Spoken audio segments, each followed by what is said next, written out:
Another game that is going to be going on there at 3:30. It's Alabama at Tennessee, the third Saturday in October.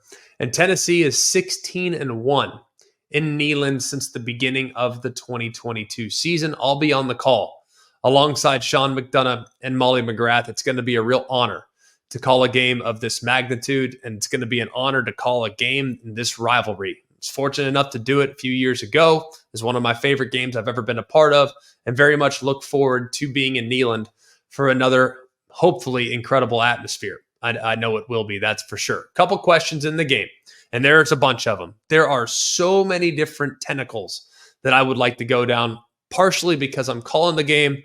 I think I've probably watched more tape than just about anybody that's not on either coaching staff. So let's dive in. Let's start with number one. Can Tennessee run the football? That's the big one, right? When you look at Tennessee's offense, and so much of Tennessee's offense over the last 2 years, I think most people recognize what it is. Most people, but I don't think all people. Tennessee's offense, people think, oh, high flying. Oh, Hendon Hooker. Oh, Jalen Hyatt. Oh, tempo, right? I think that's what people think. But really the last 2 years, that's not really what it is.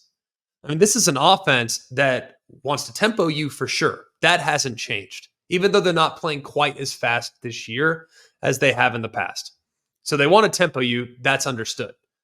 But their formations and their offensive identity really runs through Dylan Sampson, who is their starting running back. Now, if you were to probably chart up the amount of articles written or the amount of times Nico Iamaleava's name has been written, I bet you it outnumbers Dylan Sampson 20-1. But the first name you need to know when watching Tennessee football this year is Dylan Sampson. The guy is amazing. You know he's going to get a lot of touches. The guy can hit 22 miles an hour when he gets into the open field. But what I love most about him is how angry he runs. I mean, the guy runs in a physically imposing way that's very difficult to bring to the ground. The thing about Tennessee's offense the last couple weeks, though, is the running game hasn't been quite as efficient as it's been in the past, partly because of the passing attack, which we'll get to in a minute, but it's also because of the way teams are structuring their defense. And if you look at the last couple weeks, whether it was Florida, Arkansas, or Oklahoma, the way teams structured the defense with 3 down defensive linemen, overhang players that are sitting outside the tackle that can free flow and make plays, and then safeties that are getting up and getting really involved in the run game, teams have been much more successful in slowing down Tennessee's rushing attack. So that's question number one. Can Tennessee run the football? Question 2. Is Alabama's pass defense capable of stepping up when needed? Now, I think when you look at Alabama's pass defense, and people will look at the numbers, and some of the numbers are fairly significant, right?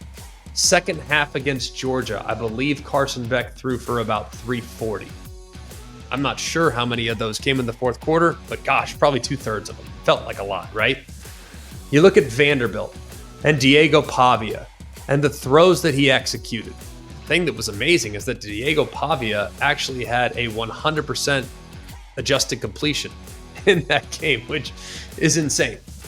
And then you look this past week at what Lenora Sellers did at South Carolina, and there were a couple big plays given up. A couple. One was a miscommunication on the 4th and 9 that resulted in a touchdown. The other was kind of on a glorified Hail Mary. Alabama has moved into a new frontier with the way they are playing defense and the way they're calling defense. Alabama, for a very long time, under Kirby Smart and Nick Saban, and all the other defense coordinators that have come since, whether it's Pete Golding, others, they were very much a pattern match team, which is essentially man without really being man.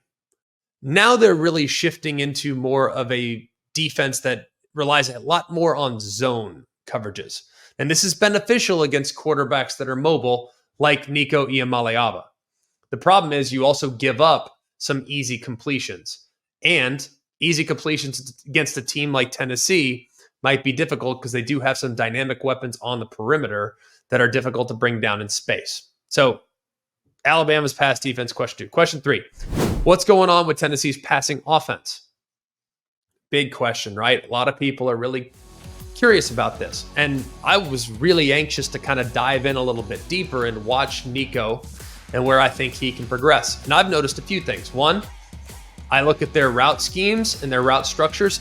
It's fairly simple. There's not a whole lot of nuance in the route schemes and things like that. He's just had some significant misses. And he's had some deep balls that are just a hair off. They're close, but they're just a hair off. And you can tell too, his head is kind of on a swivel, so it appears like maybe he's looking at the rush, or maybe he can't locate defenders.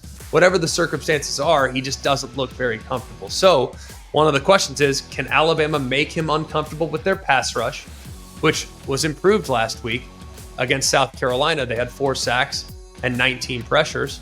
That was their second best in the game this season. Can they make him uncomfortable and make him feel and see the rush?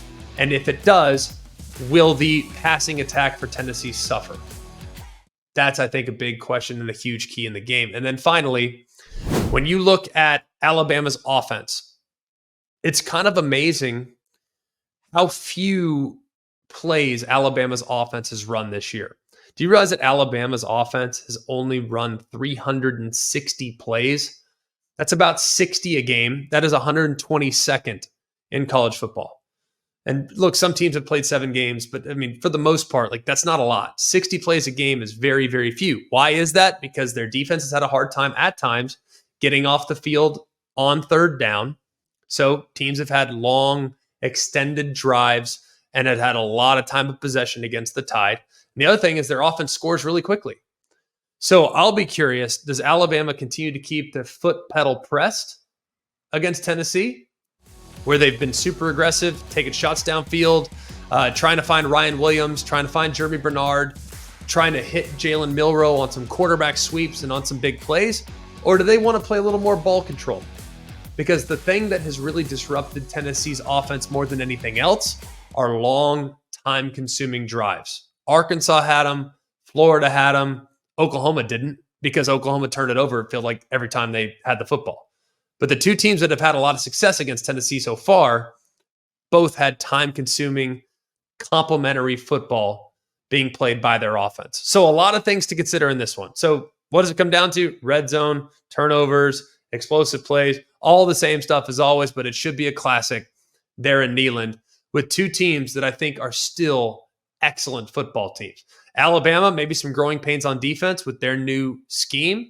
Tennessee, maybe some growing pains on offense with a young quarterback and an offensive line that has been really hit or miss. And then on the other side, 2 of the best units in the sport. Tennessee's defense, their pass rush, against Alabama's offense, led by a Heisman hopeful at quarterback in Jalen Milroe. It's going to be incredible. I can't wait to be there. It's 3:30 Eastern time on ABC. A couple trends in the game. Alabama's lost 2 straight against the spread. A third straight would tie their longest against the spread losing streak in the last 15 seasons. So kind of interesting. I, of course, will not make a pick in the game. I'll be on the call for it, but we really hope you tune in 3:30 Eastern time on ABC.